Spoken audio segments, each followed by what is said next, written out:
Hey, what's up guys? Assalamu alaikum. Myself Mahmoud Hassan and তোমরা দেখছো enter Mahmud. So আজকের ভিডিওটি খুব ইন্টারেস্টিং ভিডিও। তো যেহেতু আজকের ভিডিওটি একটি রোস্টারকে নিয়ে ভিডিও করব, রোস্টারকে নিয়ে আমি রিঅ্যাকশন করব। আর দেখো তোমরা ইউটিউবে অনেকেই দেখো যে অনেকে গালিগালাজ করে রোস্টিং করে, অনেকে খারাপ মন্তব্য করে রোস্টিং করে, কিন্তু আজকে আমি যে রোস্টারকে ভিডিওটা রিঅ্যাকশন করব সেই রোস্টারটা যাকে বলে বাংলার ভদ্র ভাষার একটা রোস্টার। তো আমি তার চ্যানেলটাকে আজকে রিঅ্যাকশন করব। তো আজকের ভিডিওটার টাইটেল হচ্ছে অভিনেত্রীরা আইফোন কিনতে কেন কক্সবাজারে যায়। চ্যানেলের নাম ফাপরবাস ফার্ম। ওকে, তো এই ভিডিওটা আজকে আমরা রিঅ্যাকশন করব। তো ভিডিওটা প্লে করি। আপনার এই অস্কার জয়ী অভিনেত্রীকে চিনতে পেরেছেন?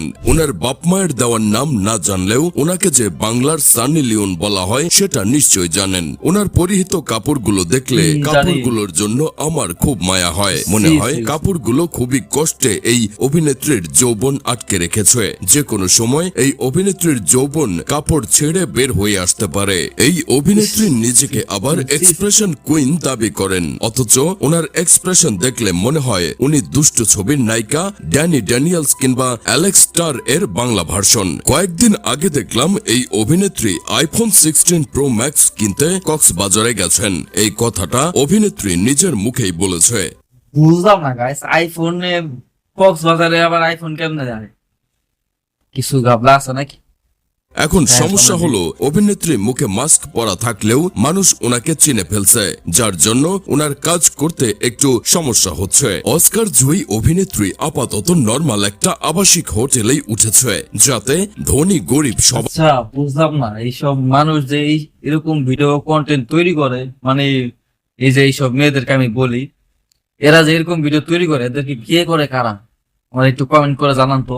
আর এইসব মেয়েরা এরকম ভিডিও বানায়, ওদের কি লজ্জা শরম নাই? বা ওদের কি বাবা মা শিক্ষা দেয় নাই? সবাই সমানভাবে সুযোগ পায়। নামি দামি হোটেলে তো শুধু বড় লোকরা আসে।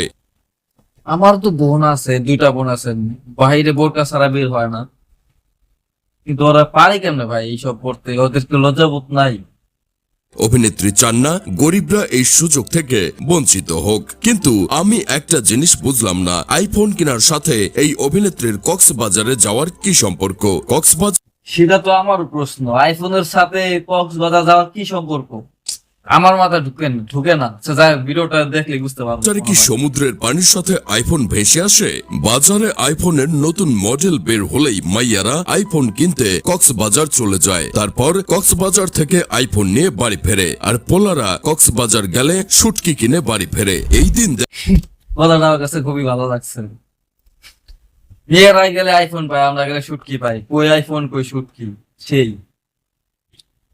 কিন্তু আমার আইফোন কেনার কোনো শখ নাই, কারণ আইফোন আমার ভালো লাগে না।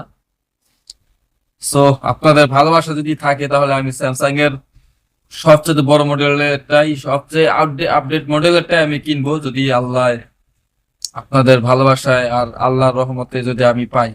দেখার জন্যই কি বৈষম্য বিরোধী আন্দোলন করলাম? এজন্য ডক্টর ইউনূস সরকারকে চরম মূল্য দিতে হবে। তা যা বলছিলাম, এই অভিনেত্রী এতটাই নিখুঁত অভিনয় করে যে ওনার অভিনয় দেখলে আপনার মনে হবে 2-3টা অস্কার এই অভিনেত্রীর কপাল বরাবর ছুঁইরা মারি। আহা, কি অভিনয়, কি এক্সপ্রেশন! ওনার এক্সপ্রেশন দেখলে পোলাপানদের ভেতরের এক্সপ্রেশন জেগে ওঠে, যার জন্য গোসলের আসলেই কথা সময় পোলাপানদের বেশি সময় লাগে। এই এক্সপ্রেশন কুইন অভিনেত্রী কিন্তু টাকা ছাড়া 1 মিনিটও চলতে পারে না। উনি মাসে 1 লাখ টাকার উপরে ইনকাম করে। কিভাবে ইনকাম করে সেটা বড় কথা না, বড় কথা হলো এই অভিনেত্রী 48 থেকে 58 হয়েছে, মানে ওজন আর কি। আগে অস্কার জয়ী আপার ওজন 48 কেজি ছিল, আর এখন হয়েছে 58 কেজি। আমার চাইতেও কম ছিল।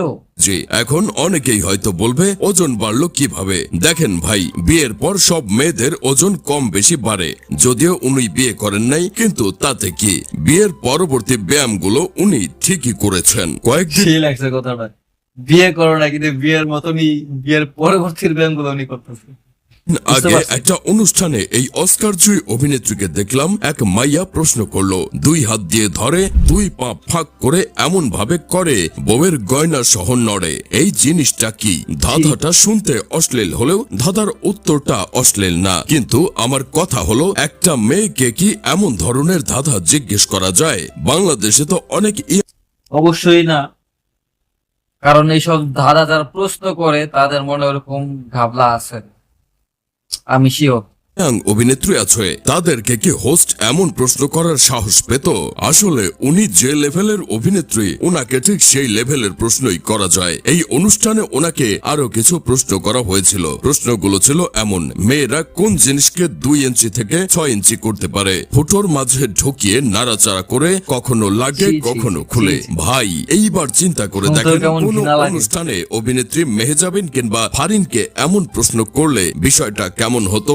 আপনারা একটা জিনিস হয়তো জানেন না, অনেক মেয়েরাই নাকি অস্কার জয়ী আপার মতো গুলোমুলো গাল বানাতে চায়। যেসব মেয়েরা বানাতে চায়, আমি তাদের বলতে চাই, বোনরে, সবার দ্বারা সবকিছু হয় না। আপা যে পরিশ্রম করে এই গালগুলো বানাইছে, সে পরিশ্রমটা সেই পরিশ্রম করছে, সেই পরিশ্রম, পার্থক্য সব আছে। মেয়েরা করতে পারবো না, তাই আপার মতো গাল বানানোর চিন্তা বাদ দে। যাই হোক, শেষমেশ আমি গোলাম হোসেন একটা কাজের কথা কই। এই অভিনেত্রীর বোরকা পড়া ছবি দেখে আমি মনে মনে কইছিলাম, ইস, এমন একটা ভদ্র মেয়ে যদি আমার বউ হইতো। পরে অভিনেত্রীর ছোট কাপড়ে বড় জিনিস ঢেকে রাখার ভিডিও দেখে ছি ছি ছি ছি, এসব দেখতেও ঘৃণা মনে লাগে। মনে কেমনে কইছিলাম, করে এইগুলো? আমি শুধু শুধু কেন ফোনে VPN ব্যবহার করি? এই অস্কার জয়ী আমার মনে অভিনেত্রীকে কথাটা দেখলেই বুঝে তো গেছি। হয়। আমি সেম বলতে চাইছিলাম। যাই হোক, তো আজকের ভিডিওটি কেমন লাগছে অবশ্যই কমেন্ট করে জানান, আর লাইক করে দিবেন, আমার পাশে থাকবেন এবং শেয়ার করে দিন আপনাদের বন্ধুদের কাছে, যাতে তাদের বোনকেও সাবধানে রাখতে পারে।